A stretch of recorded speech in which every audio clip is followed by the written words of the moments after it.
이번 차시에서는 국제개발협력의 간략한 역사에 대해서 살펴보도록 하겠습니다.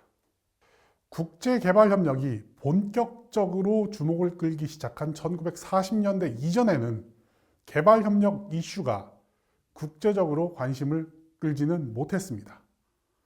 주로 국제적십자나 교회와 같은 종교단체들이 주체가 되어 국제구호 활동을 기반으로 개발협력을 진행했고, 일부 소규모의 기술 지원과 같은 양자적 지원도 존재했습니다.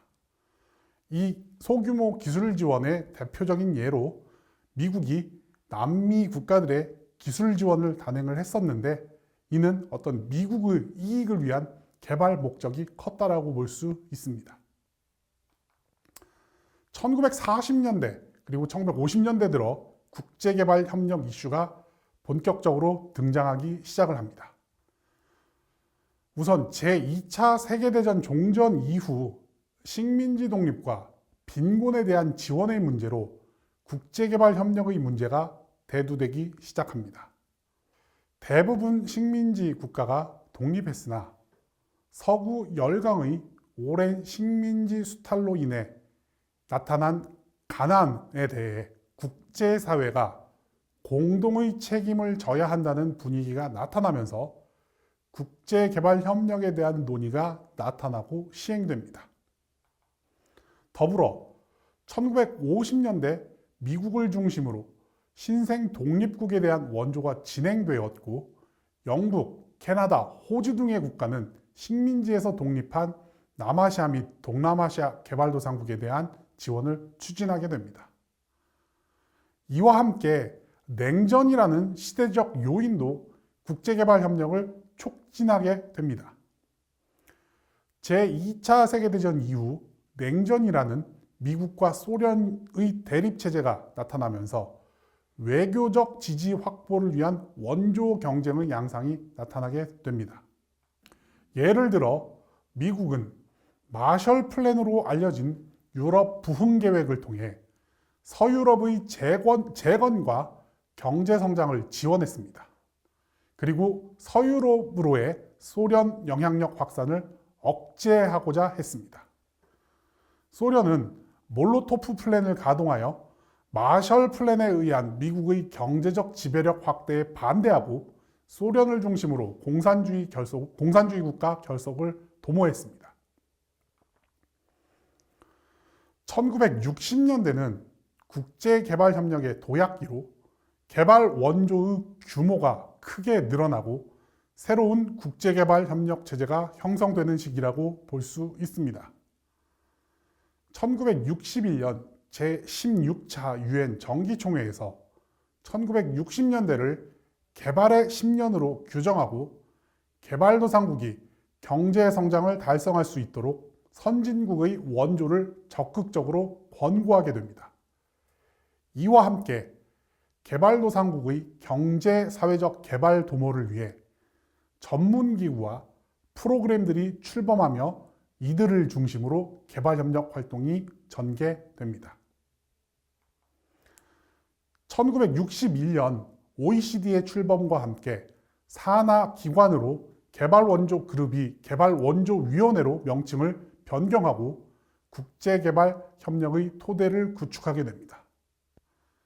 세계은행은 초기 유럽에 차관을 제공하는 역할을 중점으로 수행하였지만 마셜 플랜의 성과가 나타나면서 1960년대 후반부터는 개발도상국의 발전을 위한 정책적 지원을 수행하게 됩니다. 주로 항구, 도로, 발전소 등의 인프라 구축에 중점적인 사업을 했지만 학교, 병원, 문맹 퇴치, 농업 지원 등의 개도국 개발에 실질적으로 효과를 낼 수 있는 분야로 사업을 확대하기도 했습니다. 공여국들 차원에서는 개발협력을 위한 전담기구의 설립을 추진하기도 했습니다. 예를 들어 미국의 비군사적 해외 원조를 수행하는 기관인 국제개발처가 1961년에 설립되었고, 프랑스의 개발협력 전담 정부기관은 1960년에 설립이 되었습니다. 1970년대는 국제개발협력의 발전이 정체되는 모습을 보입니다. 그러나 일부 새로운 개발협력 의제들이 등장하는 시기이기도 합니다. 유엔은 1970년대를 제2차 개발의 10년으로 선언했으나 두 차례의 석유 파동 등으로 유엔의 목표 달성이 이루어지지 못했고 개발도상국의 상황이 더 악화되게 됩니다.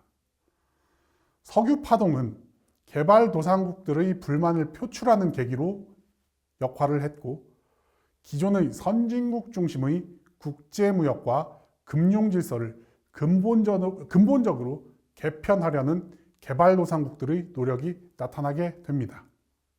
특히 비동맹 운동 및 유엔 내 개발도상국 연합체인 77그룹은 빈곤에 대한 선진국의 역사적 책임과 빈곤을 개선하기 위한 공평한 세계 질서 및 상호 협력을 강조하고 불평등 완화를 위해 개발도상국의 차별적 특혜를 요구하기도 했습니다. 석유 파동 이후 물가 상승을 해결하기 위해 신속한 지원이 필요하였고 이를 계기로 세계은행, IMF, OECD 개발원조위원회 등과 같은 다자기구들이 다양한 원조 정책과 전략 확대를 모색하게 됩니다. 공여국들의 기존 인프라 중심 경제 성장 원조 전략이 후퇴했으며 인간의 기본적 욕구에 중점을 둔 개발이 이루어지기 시작합니다. 예를 들어 세계적 경기 하락과 선진국과 개발도상국 사이의 갈등이 심화되면서 새로운 환경과 여성에 대한 관심이 높아지고 개발의 의미를 폭넓게 이해하기 시작하게 됩니다. 더불어 NGO의 활동이 개발협력에서 새로운 가능성을 보이게 되면서 일부 공여국들은 ODA를 NGO에 직접 지원하기도 합니다. 1980년대에서 90년대는 국제개발협력의 위기의식이라고 볼 수 있습니다. 1980년대 국제개발협력의 영역 축소와 개발도상국 구조조정이 본격적으로 진행된 시기입니다. 유엔이 1980년대를 제3차 개발의 10년으로 선언하고 개발도상국에 대한 지원 목표를 상향하는 등의 모습을 보였지만 선진 공여국의 원조 규모는 크게 변하지 않았고 실질적으로 상당 부분의 원조 예산이 삭감되게 됩니다. 글로벌 차원의 빈부 격차가 심화되는 상황에서 1981년 유엔 제1차 최빈국회의 개최 등 국제사회가 개발협력에 노력을 기울였지만 세계 경기 둔화로 인해 개발도상국의 경제적 문제가 이슈가 됩니다. 개발도상국의 채무 상황이 악화되면서 세계은행과 IMF를 중심으로 신자유주의적 구조조정 프로그램이 적용되기 시작합니다. 그러나 대부분 아프리카나 중남미 국가에서는 구조조정 정책을 수행할 효율적 행정 시스템 문제와 부패 문제로 구조조정은 성공을 거두지 못합니다. 1990년대 들어서는 선진 공여국들의 원조 피로 현상이 대두되기 시작합니다. 대외 원조의 효과성을 측정할 수 있는 경제 지표가 향상되면서 원조의 효용성 문제가 나타나기 시작한 것입니다. 예를 들어 원조 효과성 측정을 통해 1960년대와 1990년대 아프리카 국가들의 평균 실수입이 크게 다르지 않다는 분석이 나타나고 과연 원조를 지속할지에 대한 회의감이 나타나게 됩니다. 더구나 냉전 종식으로 미국과 소련 양 세력의 경쟁이 없어지면서 정치적 차원에서 대외 원조의 당위성이 사라지게 됩니다. 이러한 추세와 함께 일부 선진국에서는 경기 침체가 나타나면서 ODA 감소로 이어지게 됩니다. 2000년대 들어서 국제개발협력 침체기를 벗어나 국제개발협력이 크게 확대되는 모습을 보이게 됩니다. 세계의 빈곤 퇴치, 환경보호, 인권보호 등의 이슈에 대한 광범위한 의견을 반영하여 2001년 유엔의 주도로 새천년 개발 목표가 제시가 됩니다. 이는 전 세계의 극심한 빈곤을 반으로 줄이겠다라는 매우 구체적인 목표를 제시하고 인류의 삶의 질을 높이려는 목표를 통한 광범위한 발전을 계획하는 계기가 됩니다. 새천년 개발 목표가 종식되는 해인 2015년에는 새로운 국제사회의 개발 목표인 지속 가능 개발 목표가 채택이 됩니다.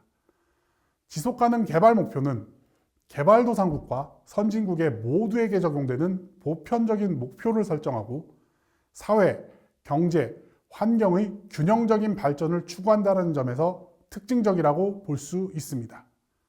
다시 말하면 새천년 개발 목표와 지속 가능 개발 목표를 통해 지구적 차원에서 개발 협력이 확대되고 활성화되는 모습을 보였다라고 할 수 있습니다. 2000년대 중반부터 원조의 효과성을 높이기 위한 논의에 초점이 맞춰지게 됩니다. 원조 효과성 제고를 위한 고위급 회의 등이 나타나고 수원국의 개발 전략과 공여국의 원조 일치, 공여국 간 원조 조화, 수원국의 주인의식 강화, 원조 투명성 및 책임 강화, 공여 조건 완화, 시민사회 및 민간 기업의 참여 확대 등 다양한 내용들이 논의되고 성과를 보이게 됩니다. 그러나 유럽을 포함한 전통적 공여국들은 원조 효과성을 제고하는 의제를 심화하려는 입장이고 중국을 포함한 신흥 공여국들은 이에 대해 차별화된 개발협력 이행이 필요하다는 입장입니다. 또한 개발도상국들은 수원국 주인의식을 강조해야 한다는 모습을 보이며 개발협력 행위자들 간의 의견 차이를 보이기도 합니다. 이번 차시는 여기에서 마치도록 하겠습니다.